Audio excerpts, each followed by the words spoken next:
Friends, welcome to my YouTube channel Simranjeet classes of commerce. मैं हूं आप सबकी दोस्त सिमरनजीत। आज की वीडियो में मैं आपसे डिस्कस करूंगी माइक्रो इकोनॉमी का concept, budget line and budget set. Video शुरू करते हैं। चलिए, वीडियो शुरू करने से पहले आप सबसे रिक्वेस्ट है, मेरी वीडियो अच्छी लगे तो इसे लाइक करें, शेयर करें और ज़्यादा से ज़्यादा सब्सक्राइब करें। तो चलिए शुरू करते हैं अपनी आज की वीडियो, जिसमें हमारा कंसेप्ट रहेगा budget line and budget set. ठीक है, इससे पहले मैं आपको इंडिफरेंस कर्व और इंडिफरेंस मैप समझा चुकी हूँ। आज मैं कंसेप्ट डिस्कस करूंगी बजट लाइन। सबसे पहले बजट लाइन क्या होती है? बजट लाइन होती है जिसमें हम टू गुड्स का कॉम्बिनेशन, हम अपनी गिवन इनकम में कोई भी दो गुड्स परचेज करना चाहते हैं। ठीक है, जितनी भी हमारी टोटल इनकम है हम उसे कंट्रीब्यूट करना चाहते हैं दो गुड्स की परचेज में, उसे कहते हैं बजट सेट। कैसे? मैं इसको पहले डिफाइन करती हूँ बजट लाइन को। देखिए, budget line shows all possible combinations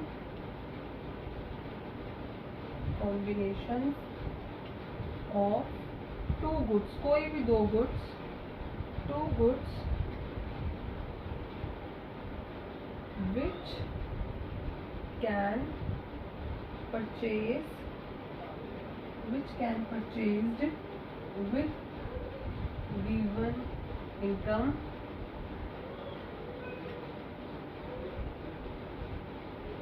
given income and price, such that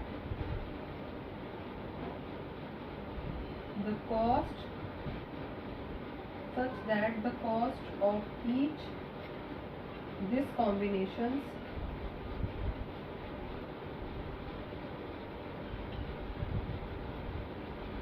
is equals to money income of the consumer। आई समझ में? मतलब कि बजट लाइन हमें क्या बताती है कि कोई भी पॉसिबल कॉम्बिनेशंस टू गुड्स के पॉसिबल कॉम्बिनेशन जिन्हें हम परचेज करेंगे अपनी गिवन इनकम में, और प्राइस भी गिवन होना चाहिए, सच दैट जो कॉस्ट होगी, मतलब जैसे फॉर एग्जांपल एप्पल और बनाना है, इनकी जो भी कॉस्ट होगी, for example 4 rupees, for example इसकी कॉस्ट 2 रुपीज़ है। ठीक है, ये कॉस्ट है इनकी। ये मेरी इनकम लगा लो, मेरी इनकम है 20 रुपीज़। ठीक है, या फिर मुझे 20 रुपीज़ में इसकी यूनिट्स को परचेज करना है, तो मैं एप्पल की कितनी यूनिट्स को, अगर मैं एप्पल ही परचेज करना चाहती हूँ, बनाना परचेज नहीं करना चाहती, तो 5 × 4 मैं इसकी 5 यूनिट्स को परचेज कर सकती हूँ एप्पल की। अगर मैं बनाना भी परचेज करना चाहती हूँ, तो फॉर एग्जांपल मैंने इसकी 4 यूनिट्स परचेज करी, 4 4 16, और इसकी 2 यूनिट्स परचेज करी, 1 यूनिट परचेज करी, तो फॉर एग्जाम्पल या 2 लगा लो। ये देखो, 4 परचेज करती हूँ तो 4 4 16, यहाँ पे 2 करती, 2 2 4, कितना हो गया 20। तो मतलब मैंने अपनी इनकम को, टोटल इनकम को इन दोनों की परचेज पे या फिर सिंगल परचेज पे उसको लगाना है, तो उसे कहते हैं हम बजट लाइन।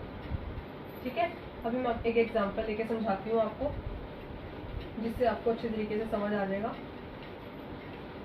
अगर आप चाहो तो इसका स्क्रीनशॉट ले सकते हो या फिर इसे नोट कर सकते हो इस डिफाइन को। ये बहुत इजी लैंग्वेज में मैंने इसको डिफाइन किया है, बुक में ऐसी लैंग्वेज नहीं मिलेगी। चलिए, अब मैं एक एग्जांपल लेके आपको समझाती हूँ। एक एग्जांपल लेती हूँ। ठीक है, एग्जांपल लेके समझा रही हूँ। यहाँ पे लेफ्ट में हम एग्जांपल लेते हैं, जैसे कि कॉस्ट। ठीक है, यहाँ पे या फिर यहाँ पे कमोडिटीज लिख लो, कमोडिटीज। ये हो गए एप्पल, ये हो गए बनाना, या कॉम्बिनेशंस लिख लो, कॉम्बिनेशंस एप्पल बनाना, ठीक है। और यहाँ पे आ गया प्री मतलब या इनका मेरी इनकम लिख लो या प्राइस लिख लो, जो भी है 20 रुपीज़ मेरी इनकम है। इनकम को मैं वाई से डोनेट करती हूँ, ठीक है। अब मान लो एप्पल की कॉस्ट, एप्पल बिक रहा है 4 रुपये का और बनाना बिक रहा है 2 रुपये का, ठीक है। Combination A B C D E F. अब ध्यान से देखना इसको किस तरह से सॉल्व करना है। देखो मेरी टोटल इनकम है 20 रुपये, मुझे 20 रुपये में एप्पल भी खरीदने हैं, बनाना भी खरीदने हैं, या सिर्फ एप्पल खरीदूंगी या बनाना नहीं खरीदूंगी। मुझे ऐसे पॉसिबल कॉम्बिनेशंस बनाने हैं जिसमें मैं अपनी गिवन इनकम को कंज्यूम करूँगी, ठीक है। देखो अगर मैं इसको बनाना को नहीं खरीदती, इसको 0 करती हूँ, तो 20 रुपये में मैं एप्पल की कितनी यूनिट्स खरीद पाऊंगी? 5, क्योंकि 5 4 ज़ा 20। देखो 5 इंटू 4 प्लस यहाँ पे 0 इंटू 2 कितना आ गया? 20 रुपीज़ मैंने इन दोनों की परचेज पे खर्च कर दिए। अब मैं अगर इसकी एक यूनिट लेना चाहती हूँ तो इसकी एक यूनिट कम करती हूँ। अब देखो 4 इंटू 4 प्लस 1 इंटू 2 कितना हो गया? 20 हो गया कॉम्बिनेशन। इसकी 3 यूनिट्स लेती हूँ तो इसकी कितनी ले सकती हूँ? देखो 3 4 ज़ा 12, तो यहाँ पे 4 2 ज़ा 8, 3 into 4 plus 4 into 2 equals to 20। इसकी 2 यूनिट्स लूँगी तो इसकी 6 यूनिट्स ले पाऊँगी, इसकी 1 यूनिट लूँगी तो इसकी 8 यूनिट्स ले पाऊँगी, इसकी 0 करूँगी तो इसकी 10 यूनिट्स परचेज कर पाऊँगी, ठीक है। ये था मेरा कॉम्बिनेशन। जो बजट लाइन है ये ग्राफिकली रिप्रेजेंट होती है, इसे हम ग्राफ पे ज़रूर प्लॉट करेंगे। अब मैं दिखाती हूँ आपको इसका ग्राफ कैसे बनेगा। ये देखिएगा, ये X axis, Y axis, origin, ये सब कुछ मेंशन करना बहुत ज़रूरी है। इकोनॉमी में छोटी छोटी चीज़ों के मार्क्स कट होते हैं, इसलिए आपको ध्यान देना होगा। ये देखिए एप्पल एंड बनाना 1 2 3 4 5, कितने हैं? 5 तक ही हैं। 1 2 3 4 5। उधर ऑरेंजेस कहाँ तक है? 10 तक। 2 4 6 8 और ये 10। देखो 5 पे अगर मेरी इसकी कंजम्पशन ध्यान से देखते जाना, सबसे पहले प्लॉट करने की कोशिश करते हैं हम इसको, या फिर इस तरीके से ले या जैसे मर्जी हम इसको प्लॉट करेंगे। 5 यूनिट्स पे कितना है? ध्यान दीजिएगा जरा, इसको प्लॉट करेंगे।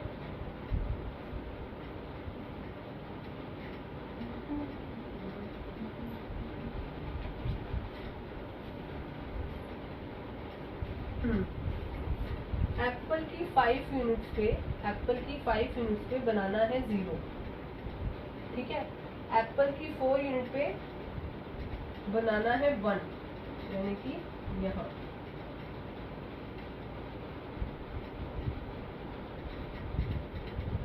ठीक है।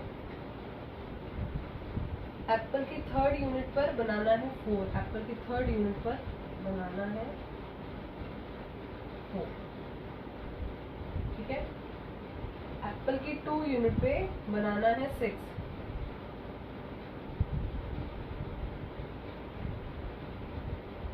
एप्पल की 1 यूनिट पे बनाना है 8,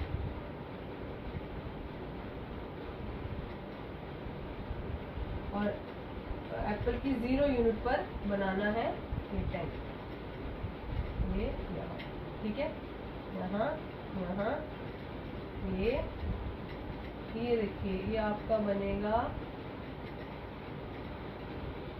स्ट्रेट लाइन। ये बिल्कुल आप ग्राफ पे बनाओगे तो बिल्कुल ये स्ट्रेट लाइन आएगी। अब आपको एक चीज़ यहाँ पे मैं और क्लियर करती हूँ। जब हमने इंडिफरेंस कर्व बनाई थी तो वो इस तरीके से बनी थी, याद है आप सबको?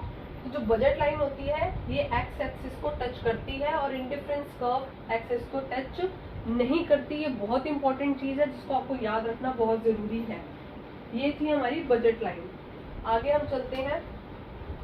ये देखो ये सारे कॉम्बिनेशंस क्या दिखा रहे हैं कि इस पे मेरी फुल सेटिस्फेक्शन है, मतलब कि हर 20 यूनिट पे मतलब अपने मैंने 20 रुपीज़ को हर यूनिट पर एप्पल और बनाना की पॉसिबल कॉम्बिनेशंस में खर्च किया है। अगर मैं ये हटा दूँ यहाँ से, ध्यान दीजिएगा, ये देखिए इसको मैं हटा रही हूँ। अगर मानिए मेरी एक यूनिट यहाँ होती, इसके अंदर एक यहाँ होती, एक यहाँ होती, कहीं पर भी आप प्लॉट करिए, एक यहाँ होती, तो जो इसके अंदर होती तो ये क्या होती, ये होते मेरे सारे के सारे बजट सेट। क्या होते? Budget set. जो मैंने अपनी गिवन इनकम को, जो भी मेरी गिवन इनकम थी उससे नीचे नीचे मैंने अपनी चीज़ों को परचेज करा है और साथ में सेविंग करी है। ठीक है, वो होता है बजट सेट। जब हम अपनी इनकम के अंदर अंदर, इक्वल नहीं, अंदर अंदर चीज़ों को परचेज करते हैं, उसे कहते हैं बजट सेट। मैं आपको बजट सेट भी बताती हूँ क्या होता है बजट सेट की डिफाइन।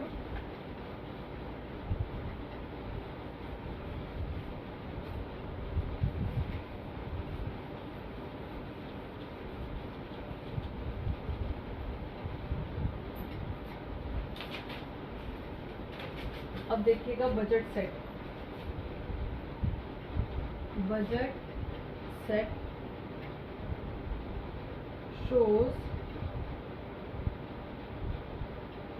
ऑल कॉम्बिनेशंस, वो सभी कॉम्बिनेशंस हमें दिखाएगा, all combinations of two goods, दो गुड्स के वो सभी combinations on which actual expenditure, मतलब जितने भी उन पे खर्च हुआ है पैसा, इज इक्वल्स टू और less than the given income of the consumer, given income of the consumer. आई समझ में? वो उस तरह के कॉम्बिनेशंस बनाएगा जो बजट लाइन के मैंने अभी कॉम्बिनेशंस बनाए थे, वो तो हो गए, वो तो बजट लाइन के हैं। बजट सेट के क्या बताए थे मैंने? जैसे ये मेरी बजट लाइन थी, ठीक है, इसे प्राइस लाइन भी बोल सकते हैं। तो जो इसके अंदर मेरी हो रहे थे, कॉम्बिनेशंस बन रहे थे, वो जो मेरी इनकम के अंदर अंदर जितनी मेरी इनकम है उसमें से मैं सेव भी कर रही हूँ, और उसके अंदर अंदर जो मैं चीज़ें परचेज कर रही हूँ जिस कॉम्बिनेशन से, उसे कहते हैं बजट सेट। आई समझ में? आई थिंक इतना क्लियर है। अब एक क्वेश्चन आता है बजट लाइन की प्रॉपर्टीज। बजट लाइन की प्रॉपर्टीज, उसकी दो ही प्रॉपर्टीज हैं जो खास है। देखिए, properties of budget line, of budget line. इसमें आप क्या लिख सकते हो? जैसे फॉर एग्जाम्पल पहली है, इट स्लोप्स डाउनवर्ड, उसका स्लोप डाउनवर्ड है। कब? मैंने आपको हर अपनी वीडियो में ये चीज़ जरूर क्लियर करती हूँ, कभी भी जब भी स्लोप डाउनवर्ड होता है तो वहाँ पे क्या होता है, कॉम्बिनेशंस में इनवर्स रिलेशनशिप होता है। ठीक है, बिकॉज ऑफ इनवर्स रिलेशनशिप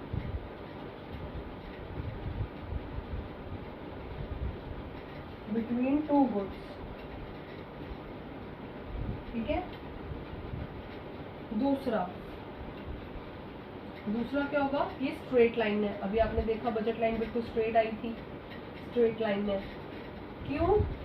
उसका रीजन, क्योंकि वो क्या है, कांस्टेंट प्राइस रेशियो, मतलब जो उसकी प्राइस रेशियो है वो कांस्टेंट है। कैसे? जैसे मैंने एप्पल की, जैसे कि यहाँ पे एप्पल प्राइस, एप्पल का और प्राइस बी का, मैंने एप्पल की कॉस्ट ली थी 4 और बनाना की 2, कितना आ गया?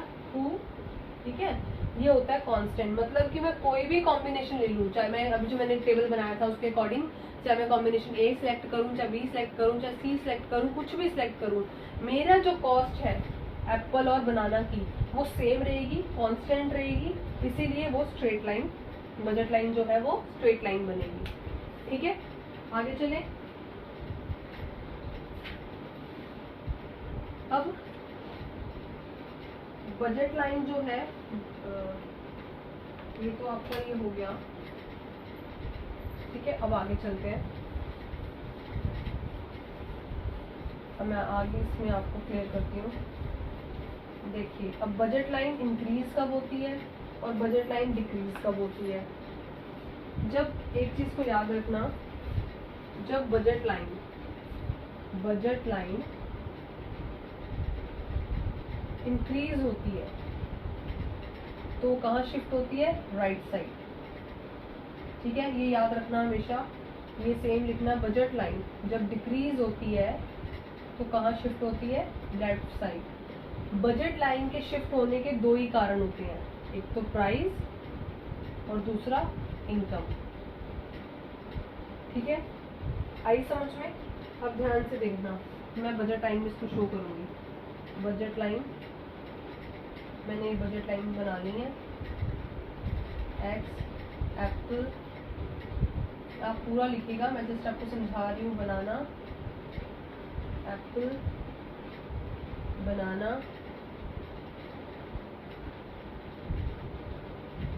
बनानास, एप्पल, एप्पल, बनाना।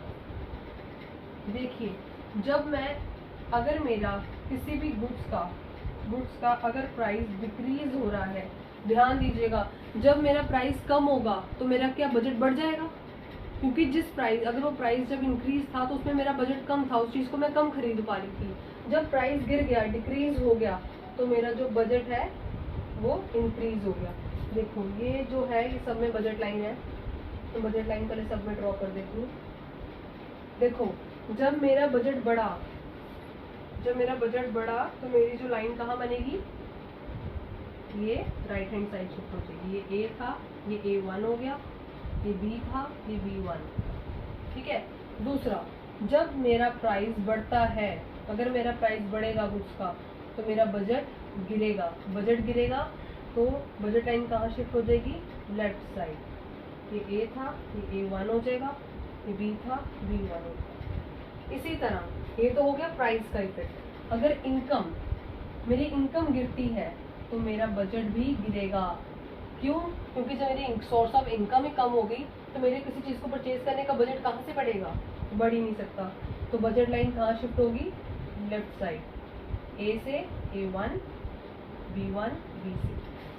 अगर मेरी इनकम बढ़ती है तो मेरे बजट भी बढ़ेगा, ठीक है। तो ये कहाँ शिफ्ट होगा, राइट साइड, ए से A1, B से B1। ये तो था जब दोनों गुड्स का प्राइस बढ़े या प्राइस गिरे, या दोनों गुड्स का हमारी इनकम बढ़े और कम हो, तो बजट क्या होगा। एक कुछ खास केसेस होते हैं, जैसे कि मैं आपको बता रही हूँ, जिसमें एक ही गुड्स का प्राइस बढ़ता है या कम होता है, ठीक है। जब एक ही गुड्स का जो प्राइस है वो बढ़ेगा या कम होगा। If price of one good change, अगर एक ही गुड्स का प्राइस चेंज होगा तो क्या होगा। देखिए, ये होगी मेरी बजट लाइन, एप्पल, बनाना, ठीक है। ध्यान देना, बहुत इम्पोर्टेंट है, मिस मत करना। वीडियो को शुरू से लेके एंड तक सारा देखा करिए, तभी आपको समझ में आएगा मेरे सारे कंसेप्ट। अदरवाइज आप बीच में रोक के वीडियो को देखोगे तो आप कोई ना कोई इम्पोर्टेंट पॉइंट जरूर मिस कर जाओगे। अब देखिए, अगर मेरा इसमें प्राइस ऑफ एप्पल का प्राइस गिरता है, ठीक है, प्राइस ऑफ एप्पल का प्राइस मेरा गिरा, तो क्या होगा, मेरे बनाना की तो प्राइस में कोई भी दिक्कत नहीं है, बनाना की तो मैं वैसे की वैसे ही परचेज करूंगी, ठीक है ना। बनाना को तो हम वैसे का वैसे ही परचेज करेंगे। एप्पल का प्राइस गिरेगा तो क्या होगा, मेरी एप्पल की कंजम्पशन बढ़ जाएगी, बजट बढ़ जाएगा, तो कहाँ शिफ्ट होगा, राइट हैंड साइड। जब एप्पल का प्राइस गिरा तो मैंने एप्पल की कंजम्पशन को बढ़ा दिया, उसको ज्यादा परचेज करा, और बनाना पे कोई इफेक्ट नहीं पड़ा, ठीक है। अगर मेरा एप्पल का प्राइस जो है वो बढ़ जाता है और बनाना का प्राइस कांस्टेंट रहता है, तो क्या होगा, मेरी एप्पल की कंजम्पशन कम हो जाएगी, ठीक है, ए से A1 पे आ जाएगी। आई समझ में? ये होता है जब सिंगल कमोडिटी पर इफेक्ट पड़ता है, सिंगल गुड्स पे इफेक्ट पड़ेगा। अब बनाना फॉर एग्जाम्पल, ये देखो बनाना मैं बनाना भी लेके दिखा देती हूँ आपको। अगर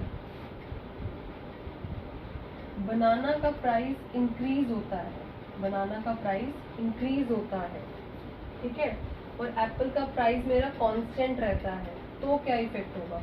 बनाना का प्राइस तो इंक्रीज हो गया, ठीक है, इंक्रीज हुआ तो मतलब मेरी कंजम्पशन कम हो गई, ये कम होगी तो ये यहाँ आ गई, लेकिन एप्पल की कंजम्पशन में तो कोई फर्क नहीं पड़ा, ये तो मेरी कांस्टेंट रहेगी, ये B1 पे आ गई, ठीक है। इस तरह एप्पल बनाना, अगर मेरा प्राइस कम हुआ बनाना का तो मेरी इसकी कंजम्पशन बढ़ गई, ठीक है, ये राइट हैंड शिफ्ट हो जाएगा, लेकिन एप्पल तो कांस्टेंट रहेगा। आया समझ में? बनाना का प्राइस इंक्रीज हुआ तो उसकी कंजम्पशन बढ़ गई, वो राइट हैंड साइड शिफ्ट हो गया, लेकिन एप्पल तो कांस्टेंट रहा, उसमें तो कोई चेंज नहीं आया, ठीक है। इस तरीके से हम इसको शो करेंगे। आई समझ में? ये था आज का कंसेप्ट बजट लाइन और बजट सेट। नेक्स्ट वीडियो में हम डिस्कस करेंगे नेक्स्ट टॉपिक। नेक्स्ट टॉपिक हमारा रहेगा थ्योरी ऑफ डिमांड, ठीक है। नेक्स्ट वीडियो में हम डिस्कस करेंगे थ्योरी ऑफ डिमांड। तब तक के लिए बाय बाय, टाटा, मिलते हैं अपनी नेक्स्ट वीडियो में।